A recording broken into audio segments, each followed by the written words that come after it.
नमस्कार, crime news आज तक देख रहे सभी दर्शकों का हम स्वागत करते हैं। विधानसभा हल्का गुरदासपुर से भाजपा के उम्मीदवार परमिंदर सिंह गिल के हक में चुनाव प्रचार करने के लिए गुरदासपुर के गांव बाहिया में केंद्रीय मंत्री गजेंद्र शेखावत पहुंचे। वहीं उन्होंने शहीदों को याद करते हुए कहा कि पंजाब की धरती सूरवीरों की धरती है, लेकिन इन शहीदों ने ऐसे पंजाब की कल्पना नहीं की थी जो आज बेरोजगारी व नशे की दलदल में फंसा हुआ है। पंजाब पर माफिया का कब्जा है, इसकी जिम्मेदार कांग्रेस और अकाली दल है।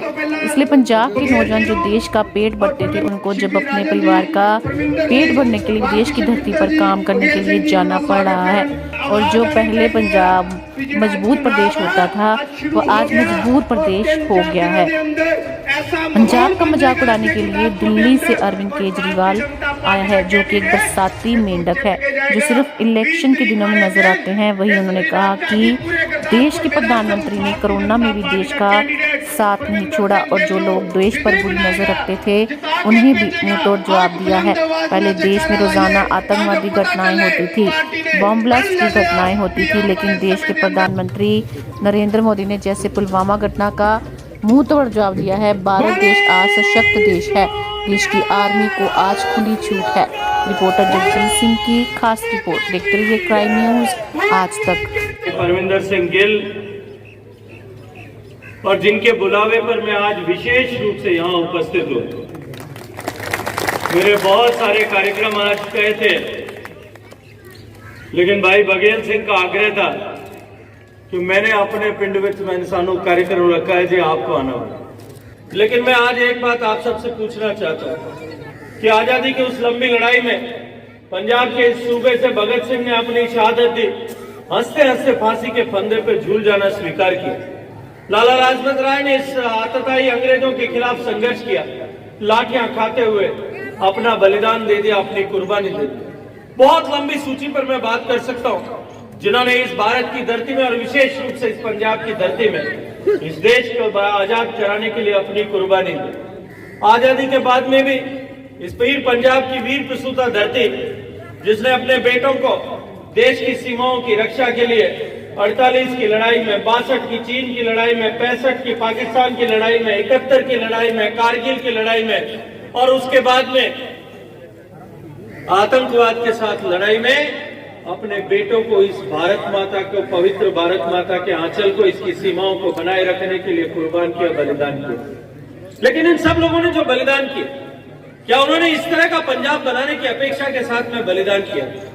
क्या उन्होंने कल्पना की थी कि जिस देश को आज, जिस मुल्क को आजाद कराने के लिए हम अपना सर्वस्व समर्पण कर रहे हैं, हम हंसते हंसते फांसी के फंदे पर झूलना स्वीकार कर रहे हैं, उन्होंने क्या इस ऐसा आज जो पंजाब के हालात है, ऐसा पंजाब बनाने के लिए अपना जीवन कुर्बान किया? जिस पंजाब ने देश की जनता का पेट, धरती का सीना फाड़ करके जिस पंजाब के बेटों ने भरा था, आज अपना पेट भरने के लिए उस पंजाब के बेटों को दुनिया के दूसरे मुल्कों में जाकर के काम करना पड़ा। जो दुनिया का पेट भरने, देश का पेट भरने वाले लोग थे, उनको दुनिया के दूसरे देशों में जाकर के अपना पेट भरने के लिए काम करना पड़ा। जो सीमाओं की रक्षा करने के लिए वीर पैदा करने वाले थे, आज उनके घरों को, उन माताओं बहनों को, अपने बच्चों को नशे के गिरफ्त से बचाने के लिए काम करना पड़ रहा, प्रयास करना पड़ रहा। अपने बूढ़े माँ बाप को छोड़ करके पंजाब के बेटे पंजाब से बाहर जाकर के काम करने के लिए मजबूर क्यों है? ये मजबूरी की हालात पैदा होंगी। क्या ऐसी परिस्थिति के लिए भगत सिंह ने फांसी के फंदे पे झूलना स्वीकार किया? आज पंजाब कर्ज में डूबा हुआ, पंजाब में माफिया का राज है। पंजाब में पिछले 20, 15, 20, 25 साल के इस शासन कालों में, चाहे अकाली की सरकार रही होगी या कांग्रेस की सरकार रही होगी, पंजाब में जिस तरह के हालात बने, उन हालातों के कारण से आज पंजाब, जो एक समय मजबूत प्रदेश था, आज मजबूर प्रदेश हो गया है। और उस मजबूर प्रदेश का अपमान करने के लिए दिल्ली से, तो बारिश में अपने यहाँ डाडर आते हैं, मेंढक क्या कहते हैं आपके यहाँ, डडू आते हैं। डडू बारिश में आके टर्टर करता है, आम आदमी पार्टी वाले भी बारिश में आके टर्टर करता है। 5 साल जब वो समाज में लोगों के बीच नजर नहीं आती, कोरोना की आपदा आई थी, आपको क्या, आपको 5 साल में, उस समय कोरोना की आपदा में 2 साल में कोई आम आदमी पार्टी का आदमी दिखा था? कोई काम नहीं कर रहा था। समाज के बीच में अगर कोई काम कर रहा था तो वो भारतीय जनता पार्टी के कार्यकर्ता काम कर रहे। आज अमेरिका के हालात किस तरह से खराब है, जर्मनी के हालात किस तरह से खराब है, हांगकांग ने, चीन ने अपने दरवाजे बंद रख रखे, ऑस्ट्रेलिया ने अपने दरवाजे बंद कर रखे, क्योंकि जो तीसरी लहर आई उससे घबराए हुए हैं। और हम सब देख रहे हैं कि आज तीसरी लहर के आ जाने के बाद में भी आज भारत में हम सब लोग सुरक्षित हैं। वो सुरक्षित क्यों है? क्योंकि मोदी जी ने जब दुनिया में टीका बन रहा था, आप पिछले 100 साल का इतिहास उठा करके देख लो, दुनिया में 100 साल में 5 बड़ी बीमारियां आई। एक टिटनेस की बीमारी आई, एक पोलियो की बीमारी आई, जैपनीज इंसेफ्लाइटिस की बीमारी आई। इन सब बीमारियों के टीके बनाए। हिंदुस्तान में पोलियो का टीका कितने साल बाद में पहुंचा? 54 साल बाद में। अमेरिका में लगना शुरू हुआ, उसके 54 साल बाद में हिंदुस्तान में पहुंचा। जैपनीज इंसेफ्लाइटिस का टीका 17 साल के बाद में पहुंचा। टिटनेस का टीका 75 साल के बाद में पहुंचा।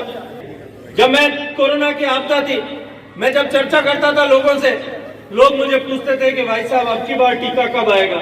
मैं उनको कहता था कि मैं भविष्य वक्ता भी नहीं हूं, वैज्ञानिक भी नहीं हूं, मैं कैसे बता सकता हूं। लेकिन मैं उस समय भी कहता था कि एक बात जिम्मेदारी के साथ मैं कहता हूं कि अब की बार देश की जनता को 17 साल, 54 साल, 70 साल, 75 साल इंतजार नहीं करना पड़ेगा।